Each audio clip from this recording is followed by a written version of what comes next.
আজি এই ভিডিঅ'টোৰ পাৰ্টটো আপোনালোকলৈ আগবঢ়ালো আৰু যিসকলে চোৱা নাই চাব পাৰে তেতিয়াহে আপোনালোকে কাহিনীটো বুজি পাব। আমাৰ বিয়া এবছৰ সম্পূৰ্ণ হ'ল। মোৰ চকু পানী দেখি গোটেই চিকিৎসালয়খন স্তব্ধ হৈ গ'ল। মোৰ মায়ে বহু কষ্টেৰে নিজকে চম্ভালি মোক শান্ত কৰাৰ চেষ্টা কৰিছিল। জীৱৰ যোৱা এবছৰ হ'ল। আমাৰ মাইনে এতিয়া 2 মাহ হ'ল।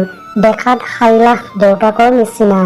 বহু বছৰৰ মূৰত আকৌ আহিলোঁ ফেচবুক জগতখনলৈ বুলি। ডাটা কানেকশ্যন অন কৰাৰ লগে লগে কেইবাটাও নটিফিকেশ্যন ফোনটো মেছেজেৰে ভৰি পৰিল।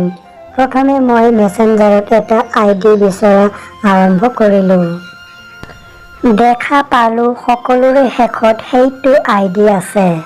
মই কঁপা কঁপা হাতেৰে সেই IDটোৰ ভিতৰলৈ গৈ দেখা পালোঁ তেওঁৰ শেষ মেছেজ।